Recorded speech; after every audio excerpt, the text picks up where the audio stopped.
जी students, तो उम्मीद है आप लोग ठीक होंगे। तो आपने वीडियो के सबटाइटल में देख लिया होगा कि आज की जो हमारी एक्सरसाइज है एक्सरसाइज 1.5 क्वेश्चन नंबर 2। तो अगर आपने हमारी पिछली वीडियो देखी हो तो उसमें आपको पता चलेगा कि हमने जो चीज़ फाइंड की थी वो थी स्क्वायर रूट था, जो कि यहीं इस क्वेश्चन में भी है। यहाँ पे है कि find the square root of the following by division method. जो पिछला हमने मेथड किया था वो था प्राइम फैक्टराइजेशन मेथड, ठीक है। तो अगर वो आपने देखी है वीडियो तो आपको पता होगा कि वो हमने किस तरह की है। तो अब यहाँ पे जो हमारे पास क्वेश्चन है वो कह रहे हैं कि आपने स्क्वायर रूट फाइंड करना है, लेकिन इस मेथड से डिवीजन मेथड से। तो डिवीजन मेथड अगर आपको पता ही होगा कि डिवीजन मेथड का जो मेथड है वो आपको उसके क्वेश्चन से अंदर ही पता चल रहा है कि डिवीजन कहते हैं कि जो इस तरह से हम जिस चीज़ को डिवाइड करके फाइंड करते हैं इसको कहते हैं डिवीजन मेथड।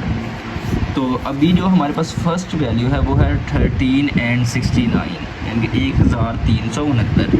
ये हमारे पास फर्स्ट वैल्यू है और इसको हमने फाइंड करना है डिवीजन मेथड से। तो इसको हमने फाइंड करने के लिए हम जस्ट इसको ये डिवीजन वाला ये साइन लिखेंगे और 1369 इस तरह से हम इसको लिख लेंगे। तो इसके बाद जब हमने इसको सोल्व करना है तो हमने क्या करना है, इनके जब हमने डिवीजन मेथड से करना था तो हमने क्या करना है, इनको पेयर बनाने हैं। और एक चीज़ आपने याद रखनी है, पेयर हमेशा इस साइड से बनेगी, यानी कि इस साइड से हमने इस तरफ जाना है और पेयर ये दो का पेयर बनेगा और यहाँ से इन दोनों का पेयर बनेगा, ठीक है। तो फर्स्ट वाला जो है, और एक और चीज़, हमने जब किसी डिवाइड करना है तो जिस टेबल से करना है हमने उसी सेम के साथ, यानी कि दो टेबल और सेम होने चाहिए। मिसाल के तौर पर जैसे 3 × 3, हमने 3 को 2 से या 1 से या 4 से नहीं करना, हमने 3 को 3 के साथ ही करना है। अगर 4 को करेंगे तो उसको 4 के साथ ही करेंगे, 5 को करेंगे तो उधर 5 के साथ ही करेंगे। 5 5 25 होता है, 4 4 16, 3 3 9, ठीक है। तो इस तरह अब हमारा जो फर्स्ट पेयर है इसमें हमें क्या चाहिए, इसमें 13 है। तो अगर हम 3 को 3 से करें तो 9, 4 को 4 से करें तो 16, यानी कि 16 4 वाला तो बड़ा हो गया। अब हमने यानी कि इस चीज़ को यूज़ करेंगे। हमने क्या करना है, 3 3 9। अब यहाँ से माइनस करेंगे तो 13 में से 9 गए तो यहाँ पे बचा 4, एंड ये जो पार्ट है 69 वाला जो पेयर है ये यहाँ पे नीचे आ जाएगा इस तरह से, और ये हो जाएगा 469। अब नेक्स्ट स्टेप में हम क्या करेंगे, हमने इन दोनों को, ये और ये 3 जो है इनको प्लस करेंगे, 3 + 3 6। अब हमने एक ऐसे टेबल से मल्टीप्लाई करना है कि हमारा 469 या इससे कमतर आए। तो हमने क्या करना है, ये वाला 6 और दूसरा जो टेबल लेना है, मिसाल के तौर पर अगर हम 2 लेते हैं तो इसको हमने 2 से ही मल्टीप्लाई करना है, यानी कि दूसरा जो हम नंबर लेंगे उसी से ही हमने मल्टीप्लाई करना है। तो अब 2 को 2 से करें तो 4, 6 को 2 से करें तो 12, ये तो 124 होता है, हमें चाहिए 469। तो हम क्या करेंगे, 6 को 7 यूज़ करते हैं यहाँ पे। तो 7 को 7 से किया, 7 7 49, 9 एंड 4 कैरी, एंड 7 6 42 + 4 46। तो ये हमारे पास आ जाता है 469, यानी कि हमने ये 7 का टेबल यूज़ किया। तो हमने यहाँ पे भी 7 लिखना है और यहाँ पे भी 7 लिखना है, क्योंकि हमने 7 के साथ का पेयर लिया ना यहाँ पे। तो यहाँ पे हमारा 469 आ गया और ये हमारा सोल्व। और यहाँ पे हम लिखेंगे, ये जो हमारा क्वेश्चन है 1369, इसके आगे हम लिखेंगे 37। ये हमारा आंसर है फर्स्ट पार्ट का। जी स्टूडेंट्स, तो अब हमारे पास जो सेकंड इसका पार्ट है वो है 1368 ये हमारे पास जो गिवन वैल्यू। तो अब हमने क्या करना है, हमने इसको एज इट इज़ जैसे पिछले क्वेश्चन में किया है उसी तरह हमने इसको ऐसे डिवीजन फॉर्म में ले आना है, 8 and 9। और जैसे मैंने आपको पिछले में क्वेश्चन में बताया था कि हमने इस साइड से पेयर बनाने हैं, ऐसे दो का पेयर बना लेना है, ये और ये। अब यहाँ पे तो हमारे पास सिंगल रह गया, पेयर तो नहीं बचा, तो ये तो सिंगल है। तो अब हम यहाँ पे क्या करेंगे, 1 को 1 से मल्टीप्लाई करेंगे, 1 1 1, ये 1 माइनस हुआ यहाँ पे तो 0 रह गया। तो ये जो 36 था ये यहाँ पे नीचे आ जाएगी इस तरह से। 1 + 1 2, क्योंकि हमने इन दोनों को ऐड भी करना है ना। तो 1 + 1 2 हो गया। अब हमने कुछ ऐसा टेबल यूज़ करना है कि जिसको हमने मल्टीप्लाई करें वो दोनों एक जैसे हों। यहाँ पे ये वाला 2 इसके साथ हम अगर एक और 2 लें, उसको 2 से ही मल्टीप्लाई करेंगे। जो यहाँ पर टेबल है ना, उसी से हमने इसको डिवाइड भी मल्टीप्लाई भी करना है। तो 2 को 2 से मल्टीप्लाई किया 4, 2 को 2 से मल्टीप्लाई किया 4, तो ये हमारे पास 44 आ गया। लेकिन हमें क्या चाहिए, हमें तो 36 चाहिए था। हम क्या करेंगे, हम 2 के साथ 1 ले लेते हैं और इसको 1 से ही मल्टीप्लाई करते हैं। 1 1 ज़ार 1 एंड 2 1 ज़ार 2, तो 21। तो हम क्या करेंगे, यहाँ पे 1 ऐड करेंगे, तो यहाँ भी 1 लिखेंगे एंड 21 1 ज़ार 21।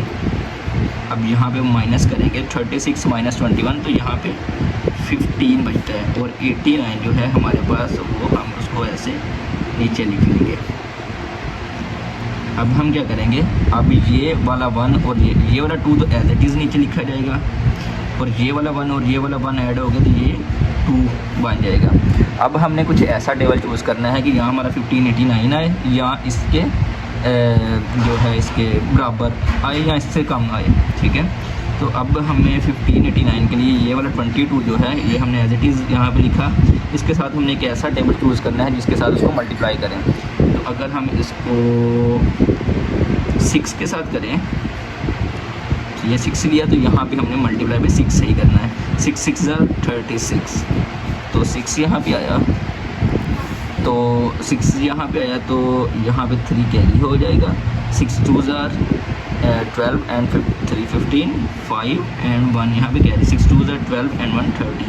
तो यहाँ पे हमारे पास आता है 1356, यानी कि ये 1356 छोटा है 1589 से। तो हम क्या करेंगे, अब इसको 7 से करके देखते हैं। 2 को 7 से ऐसे मल्टीप्लाई करेंगे। 7 7 ज़ार 49, 9 4 carry, 7 2 tsar 14 plus 4 18, 8 1 carry, 7 1 2 tsar 14 plus 1 15।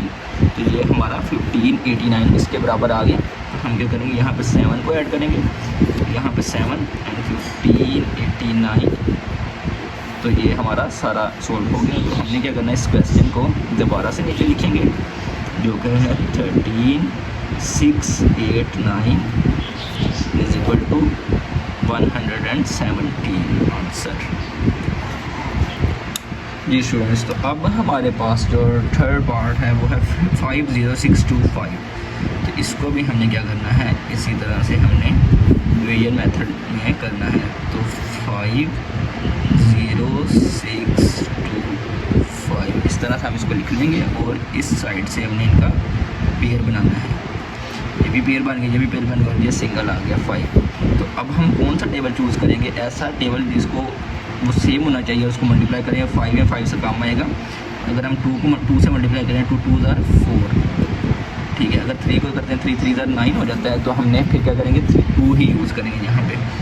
2 multiply by 2 and 4 minus किया, तो यहाँ पे 1 कैरी आ गया एंड 1 सॉरी बच गया, 0 और 6 यहाँ पे नीचे आ जाएगा। अब 2 + 2 4 इधर आ जाएगा। अब हमने कुछ ऐसा चूज़ करना है कि यहाँ तो 4 के साथ मल्टीप्लाई करने से यहाँ तो 106 है, यहाँ से कम है। तो 4 को अगर 2 से मल्टीप्लाई करते हैं, ये 4 के साथ 2 ऐड करते हैं, 2 को मल्टीप्लाई करते हैं, 2 ज़ार 4 एंड 4 2 ज़ार 8। अगर हम इसको 3 से करेंगे तो वो 106 से बड़ा हो जाएगा, तो इसलिए हम इसको 2 ही यहाँ पर ऐड करेंगे। तो यहाँ पे आ जाएगा 84। ऐसे अगर हम इसको 3 से करके देख लेते हैं, 43 3 ज़ार 9 एंड 4 3 ज़ार 12। तो ये देखिए 129 बड़ा हो जाता है, तो 84 ही यूज़ करना है। तो 6 में से 4 गए, तो यहाँ पे 2 बच गए, 10 में से 2 और यहाँ पे 22 बच गया, तो ये 25 भी यहाँ पर नीचे आ जाएगा।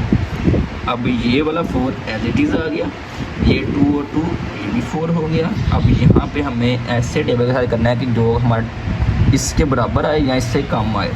तो अगर हम 44 के साथ 5 को मल्टीपल करें, 5 5 ज़ार 25, 5 एंड 2 कैरी, 5 4 ज़ार 20 + 2 22, 2 एंड यहाँ 5 4 ज़ार 20 एंड 20 22। तो हमारा ये उसके बराबर आ जाता है 5 के साथ करने से।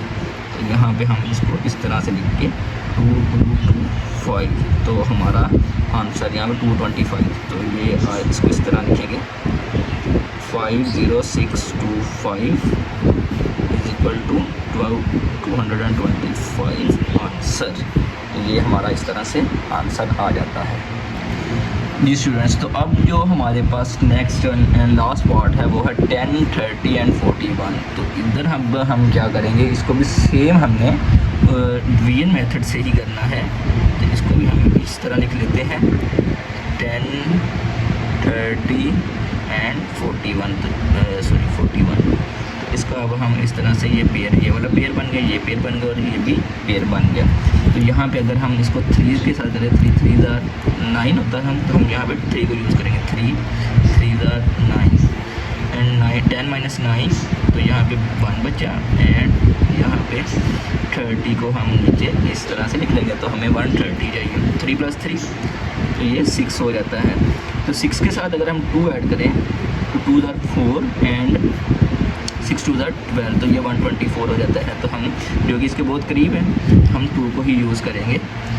तो यहाँ पे आ जाएगा 124। अब 130 माइनस 124 करें तो यहाँ पे बचता है 6 एंड यहाँ पे ये 41 आ गया। तो ये 6 ये वाला एज इट इज़ लिखा जाएगा एंड 2 + 2 4। तो यहाँ पे 64 1 है, यहाँ पे 64 है। तो हम 64 के साथ 1 को ही करते हैं, तो ये हमारा 64 1 ही आएगा। तो यहाँ पे 1 के साथ करेंगे 64 1। तो ये हमारा 3 2 1 आंसर आता है यहाँ पे। उम्मीद है आप लोगों को इस बार क्वेश्चन की समझ आ गई होगी।